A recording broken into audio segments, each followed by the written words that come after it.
जानवर चले शहर देखने। बहुत दूर कहीं वीराने में एक चूहा अकेला रहता था। जब वो वहां रह रहकर तंग आ गया तो उसे ख्याल आया कि अब उसे शहर जाना चाहिए। उसने सुना था कि वो बहुत अच्छी जगह है, लिहाजा उसने अपना सामान एक गठरी में बांधा, गठरी को एक लकड़ी में फंसाकर कंधे पर रखा और अल्लाह का नाम लेकर चल दिए। सफर लंबा था। वो मजे से चला आ रहा था कि उसकी मुलाकात गंदम की एक बाली से हो गई। चूहा उसे देखकर रुक गया। गंदम की बाली बोली, मियाँ चूहे, ऐसा लगता है लंबे सफर पर निकले हो। चूहा गर्दन हिलाकर बोला, शहर को जाऊंगा, खूब मजे उड़ाऊंगा। अच्छा, शहर जा रहे हो, क्या मैं तुम्हारे साथ चलूं? गंदम की बाली ने पूछा। हाँ जरूर, ये कहकर चूहा चल दिया। गंदम की बाली भी उसके पीछे हो ली। दोनों अभी कुछ दूर ही गए थे कि उन्होंने एक सांप को बिल से निकलते देखा। सांप ने पूछा, चूहे साहब, कहाँ का इरादा है? शहर को जाऊंगा, खूब मजे उड़ाऊंगा, चूहा लहक कर बोला। सांप सोच में पड़ गया। वो भी वहां रह रहकर तंग आ गया था। क्या मैं भी तुम्हारे साथ चल सकता हूँ? हाँ, क्यों नहीं, चूहा बोला और कदम बढ़ाए। अब चूहा सबसे आगे, उसके पीछे गंदम की बाली और उसके पीछे सांप लहराता बल खाता चल रहा था। वो चलते रहे। अचानक झाड़ियों में से एक नेवला उनके रास्ते में आ गया और हैरत से बोला, ये चूहे की बारात कहाँ जा रही है? चूहे ने लहरा कर कहा, शहर को जाऊंगा, खूब मजे उड़ाऊंगा। मैंने शहर नहीं देखा, क्या मैं भी तुम्हारे साथ चल सकता हूँ? नेवले ने पूछा। हाँ जरूर, चूहा खुश दिली से बोला। नेवला भी उसके पीछे हो लिया। वो चले जा रहे थे कि आवाज सुनाई दी, ये जानवर का जुलूस कहाँ जा रहा है? और एक गीदड़ दरख्त के पीछे से निकलकर सामने आया। शहर को जाऊंगा, खूब मजे उड़ाऊंगा। अच्छा, शहर में बहुत मजा आता है, चलो मैं भी तुम्हारे साथ चलता हूँ, गीदड़ बोला।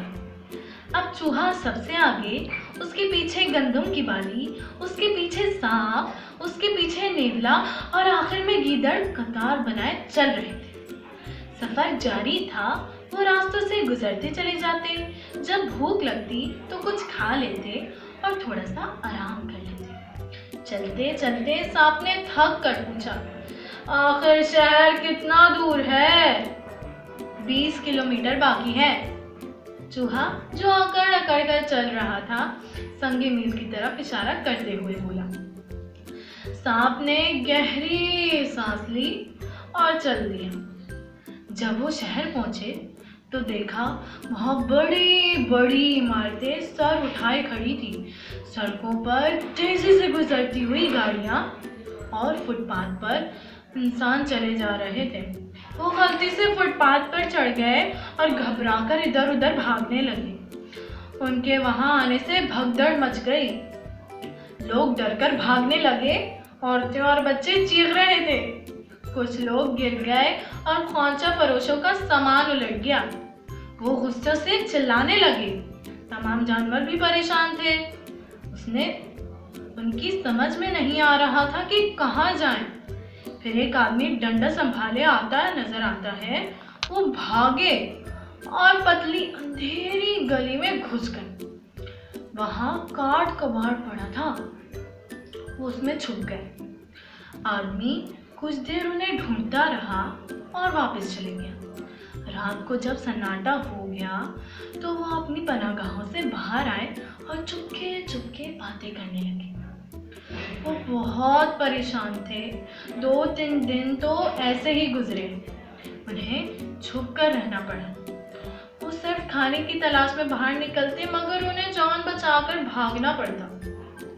एक दफा कुछ लड़कों ने गीदड़ को देख लिया और उसे पत्थर मारने लगे।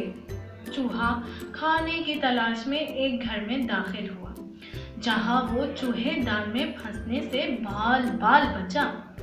नेवले को सड़क पार करते हुए एक गाड़ी ने आ लिया। गर्ज उनकी जिंदगी अजीरन हो गई थी। आखिर उन्होंने फैसला किया कि वापस लौट जाना चाहिए। रात हुई तो बाहर निकले और शहर से बाहर चले। सारी रात सफर जारी रहा। जब सूरज निकला तो वो अपने इलाके में पहुंच गए। वो सब भूख से बेहाल थे, मगर दूर तक खाने को कुछ नहीं नजर आ रहा था। अब उनकी कतार भी टूट चुकी थी। वो सब अपनी अपनी चाल चल रहे थे। जब बहुत देर तक खाने को कुछ ना मिला तो चूहे की नजर गंदम की बाली पर पड़ी। उसने सोचा, क्यों ना उससे पेट भर लूं। वो गंदम की बाली की तरफ बढ़ा। उस ही वक्त सांप को ख्याल आया, चूहे से पेट भरा जा सकता है। वो चूहे पर झपटा। नेवला भी किसी से पीछे रहने वाला नहीं था। उसने सांप से अपनी पुरानी दुश्मनी याद आ गई। वो सांप पर हमलावर हो गया। उन्हें एक दूसरे के पीछे दौड़ता देखकर गीदड़ को भी याद आ गया कि वो भूखा है। वो नेवले पर कूद पड़ा। जब जान पर बनी तो वो अपने अपने शिकार को भूल गए और जान बचाने के लिए जिधर मुंह उठा भाग गए और जल्द एक दूसरे की नजर से ओझल हो गए। जब चूहा अपने घर पहुंचा तो उसने अल्लाह का शुक्र अदा किया। वो सोच रहा था, अपना वतन सबसे अच्छा होता है, जैसा भी हो।